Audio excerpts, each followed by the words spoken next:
Hello everyone, welcome to my YouTube channel. इस video में हम डिस्कस करने वाले हैं स्ट्रेंथ ऑफ मटेरियल के प्रीवियस ईयर क्वेश्चंस जो कि डिफरेंट एग्जाम्स में बार बार पूछे जा चुके हैं। सो स्टार्ट करते हैं फर्स्ट क्वेश्चन से। A simply supported beam has uniform cross section B equals to 100 mm, D equals to 200 mm throughout its length. The beam is subjected to a maximum bending moment of 6 into 10 raised to power 7 Newton mm. The corresponding bending stress developed in the beam is। हमको bending stress पूछा है, यानी कि sigma पूछा है, और हमारे को पता है इक्वेशन क्या है बेंडिंग मोमेंट के लिए।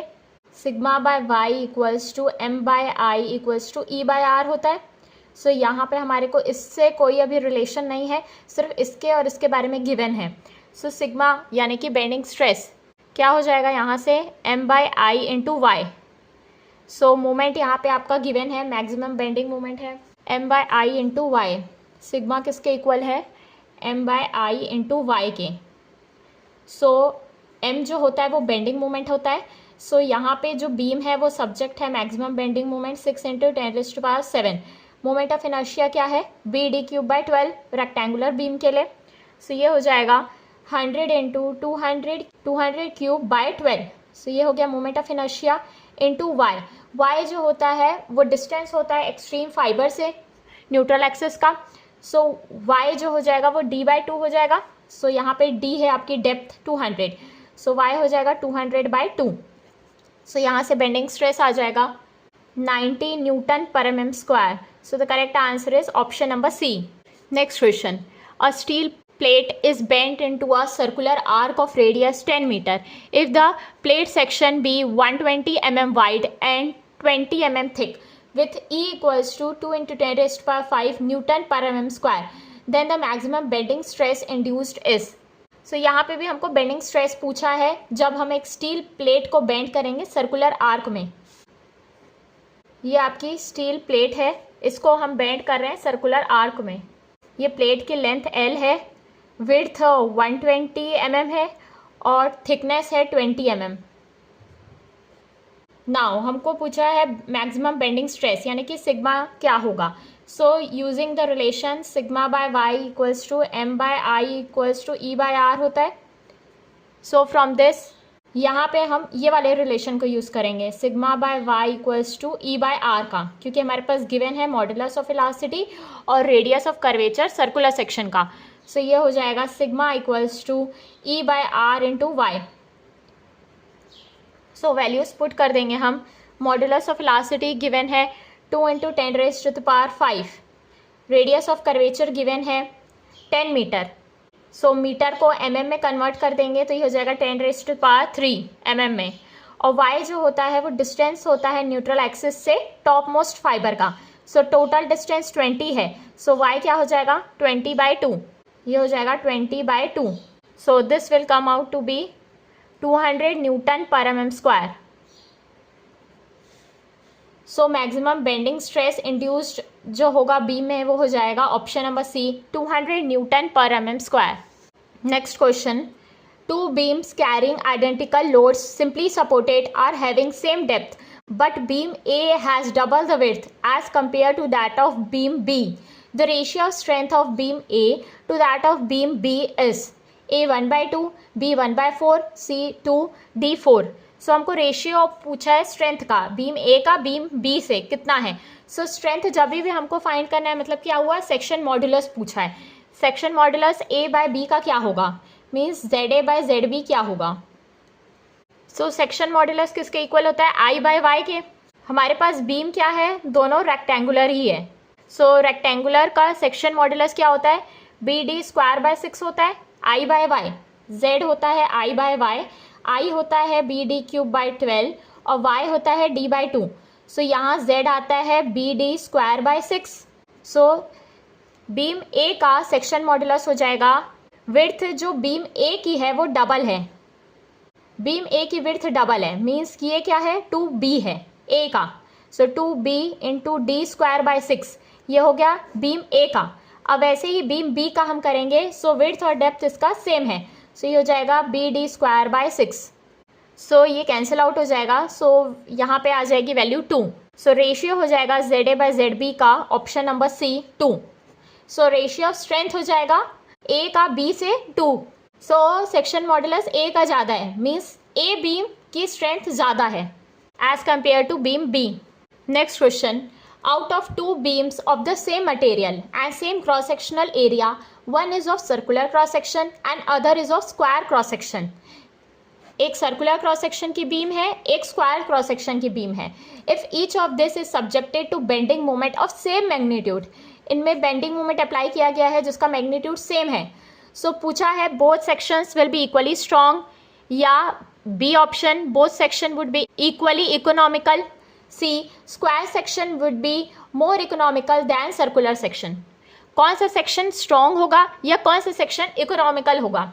सो जब भी हमको देखना है कि कोई सेक्शन कौन सा स्ट्रॉन्ग है, सो उसका हम सेक्शन मॉडुलस देखते हैं। सो हमको पता है सेक्शन मॉडुलस स्क्वायर सेक्शन का ज़्यादा होता है as compare to circular section. ये मैंने आपको ट्रिक बताई थी, जैसे कि ये स्क्वायर क्रॉस सेक्शन है, सो इसका सेक्शन मॉडुलस, इसका जो सरफेस एरिया ज़्यादा है, सो इसीलिए इसका सेक्शन मॉडुलस ज़्यादा होगा और सर्कुलर का एरिया कम हो जाएगा, सो इसका सेक्शन मॉडुलस कम हो जाएगा। आप इसको रिवीजन वाले वीडियो में चेक कर सकते हैं, सेक्शन मॉडुलस को याद करने की मैंने ट्रिक भी बताई थी। सो यहाँ पे स्क्वायर का सेक्शन मॉडुलस ज़्यादा होगा as compare to circular, so इसीलिए ये सेक्शन स्क्वायर सेक्शन ज़्यादा इकोनॉमिकल होगा as compare to circular section.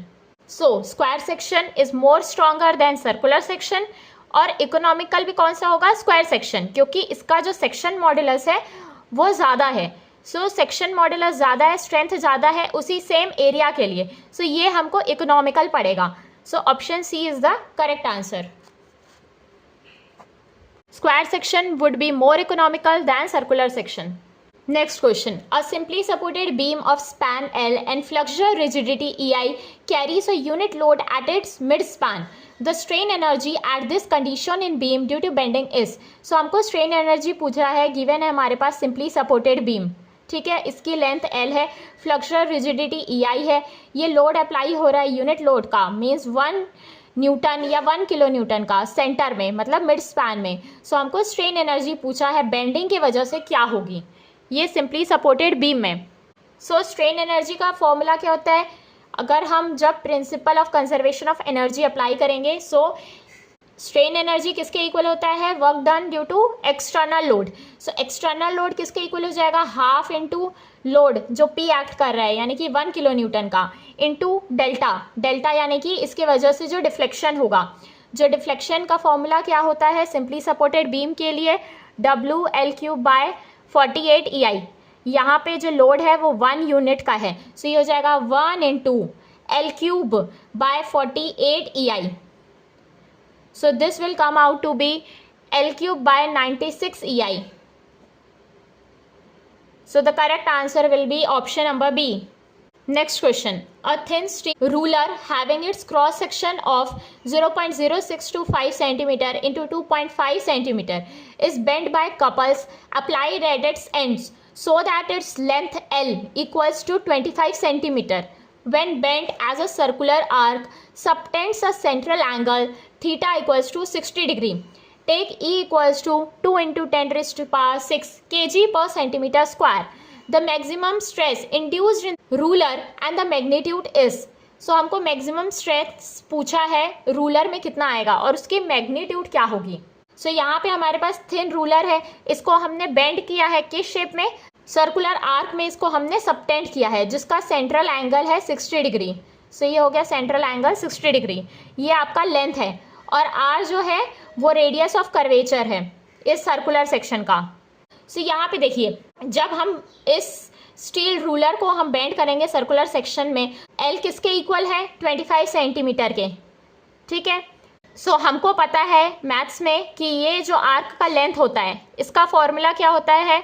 πr θ/180 होता है, ठीक है। थीटा को पुट कर देंगे हम यहाँ पे 60 डिग्री, सो ये हो जाएगा पाई इंटू आर, हमको फाइंड आउट करना है। हमारे पास लेंथ गिवन है 25 सेंटीमीटर और रेडियस ऑफ कर्वेचर हम फॉर्मूले से फाइंड कर लेंगे। सो आर्क का जो लेंथ होता है, मैथ्स में हमने फॉर्मूला पढ़ा है, आर्क लेंथ क्या होगा जब सेंटर में एंगल थीटा सबटेंड होता है, सो वो होता है πr θ/180। सो लेंथ हमारे पास गिवन है 25 सेंटीमीटर, सो पुट कर देंगे यहाँ पे थीटा को 60 डिग्री और लेंथ को 25 इस साइड में। सो ये आ जाएगा यहाँ से, रेडियस ऑफ कर्वेचर आ जाएगा r आ जाएगा। So r will be equals to 23.87 centimetre. अब इस r को हम बेंडिंग इक्वेशन के फॉर्मूले में पुट कर देंगे। सो बेंडिंग इक्वेशन का फॉर्मूला क्या होता है, sigma by y equals to E by R होता है। सो जो मैक्सिमम स्ट्रेस है वो कहाँ इंड्यूस्ड होगा, एक्सट्रीम एंड में, मीन्स y बाय 2 में। सो ये हो जाएगा सिग्मा बाय वाई। वाई क्या गिवन है हमारे पास, 0.0625 सेंटीमीटर। सो y हो जाएगा 0.0625 बाई 2, इसका आधा। मॉडुलस ऑफ वेलोसिटी गिवन है 2 × 10⁶। रेडियस ऑफ कर्वेचर आ गया हमारा 23.87। सो ये हो जाएगा 23.87। यहाँ से सिग्मा की वैल्यू आ जाएगी 2618 kg/cm²। So option A is the correct answer. Maximum bending stress जो सब रूलर में रहेगा उसका मैग्नीट्यूड है 2618 kg/cm²। Next question, a steel wire of 20 mm diameter is bent into a circular shape of 10 meter radius. If E, the modulus of velocity is 2 × 10⁶ kg/cm², then the maximum tensile stress induced in the wire is nearly. हमको पूछा है maximum tensile stress wire में कितना होगा। एक steel wire को जब हम सर्कुलर शेप में बेंड करेंगे, सो हमारे पास यहाँ पे गिवन है स्टील वायर का डायमीटर क्या है 20 mm, रेडियस क्या है सर्कुलर शेप का 10 metre, modulus of velocity given है 2 × 10⁶ kg/cm²। सो बेंडिंग फॉर्मूला हम अप्लाई कर लेंगे। सो बेंडिंग फॉर्मूला क्या होता है, m by I equals to E by R equals to sigma by y होता है। यहाँ पे हमको पूछा है मैक्सिमम टेंसाइल स्ट्रेस वायर में कितना होगा, मीन्स सिग्मा पूछा है। सो सिग्मा और ये वाला इक्वेशन को हम यूज़ कर लेंगे, sigma equals to E by R into y. So modulus of velocity given है 2 × 10⁶, रेडियस ऑफ कर्वेचर गिवन है 10 मीटर, ई 2 × 10⁶ kg/cm² में है। सो रेडियस ऑफ कर्वेचर भी हम सेंटीमीटर में ले लेंगे 10 मीटर। सो 1 मीटर में 100 सेंटीमीटर, ये हो जाएगा 100। y क्या हो जाएगा d बाय 2। सो डायमीटर क्या गिवन है 20 mm, 20 का आधा, सो 10 mm, 10 mm यानी कि 1 सेंटीमीटर। सो ये हो जाएगा 1, ये हो जाएगा आपका 2000। सो जो मैक्सिमम स्ट्रेस इंड्यूस होगा वो होगा 2000 kg/cm²। So option A is the correct answer, 2 × 10⁻³ kg/cm²। Next question, a symmetrical I section is subjected to shear force. The shear force induced across the section is maximum at which location? एक symmetrical I section है हमारे पास, उसमें हमने subject किया है shear force. shear force induced जो होगा इस सेक्शन में वो मैक्सिमम किस लोकेशन में होगा। सो हमने पढ़ा है जो shear stress distribution होता है वो मैक्सिमम कहाँ होता है, न्यूट्रल एक्सिस में। ये इस तरीके से shear stress का डायग्राम बनता है। shear stress जो होता है वो इन्वर्सली प्रोपोर्शनल होता है विड्थ के, क्योंकि shear stress का फॉर्मूला क्या होता है, FA_y/I/B। F जो होता है वो shear force होता है, AY जो होता है वो मोमेंट ऑफ एरिया होता है, I जो होता है वो मोमेंट ऑफ इनर्शिया होता है, B जो होता है वो विड्थ ऑफ द सेक्शन होता है। सो हमको पता है shear stress डिस्ट्रीब्यूशन कैसा होता है, सबसे ज़्यादा न्यूट्रल एक्सिस में मैक्सिमम होता है। सो इस तरीके से मैक्सिमम हो गया, और यहाँ पे विड्थ का वेरिएशन आया, सो इस तरीके से यहाँ लीनियर हो गया। सो जो मैक्सिमम shear स्ट्रेस है वो होगा न्यूट्रल एक्सिस में। So option D is the correct answer, at the neutral axis. Next question, a rectangular beam of width 200 mm and depth 300 mm is subjected to a shear force of 200 kN. The maximum shear stress produced in the beam is. सो हमारे पास rectangular beam given है और maximum shear stress पूछा है कितना होगा। सो यहाँ पे हम shear स्ट्रेस की बात कर रहे हैं। सो रेक्टेंगुलर सेक्शन में क्या होता है, जो मैक्सिमम shear स्ट्रेस होता है वो होता है 3/2 ऑफ एवरेज shear स्ट्रेस। 3/2 होता है एवरेज shear स्ट्रेस का। सो मतलब कि ये 1.5 टाइम्स होता है। सो ये हो जाएगा 1.5 times of average shear stress. Average shear stress यानी कि force by area. Force given है 200 kN। सो ये हो जाएगा 200 × 10⁻³ न्यूटन। एरिया जो है रेक्टेंगुलर क्रॉस सेक्शन का एरिया क्या हो जाएगा, विड्थ इंटू डेप्थ। सो ये हो जाएगा 200 इंटू 300, सो ये आ जाएगा 1.5, कैंसल आउट हो जाएगा, 10⁻³ यानी कि 10/3, सो ये आ जाएगा 5 mega pascal. So the correct answer will be option number C. Next question. The shear center of a section is defined as that point A through which the load must be applied to produce zero twisting moment on the section, B at which the shear force is zero, C at which the shear force is maximum, D at which the shear force is minimum. shear center क्या होता है? shear center वो point होता है जहाँ पे load apply करने से जीरो ट्विस्टिंग मूवमेंट होता है. सो इसका करेक्ट आंसर है option number A, through which the load must be applied to produce zero twisting movement on the section. किसी भी सेक्शन में शियर सेंटर वो जगह होता है जहाँ पे सेंट्रॉइड होता है पूरे शियर फोर्स का. So centroid of all the shear forces in the section.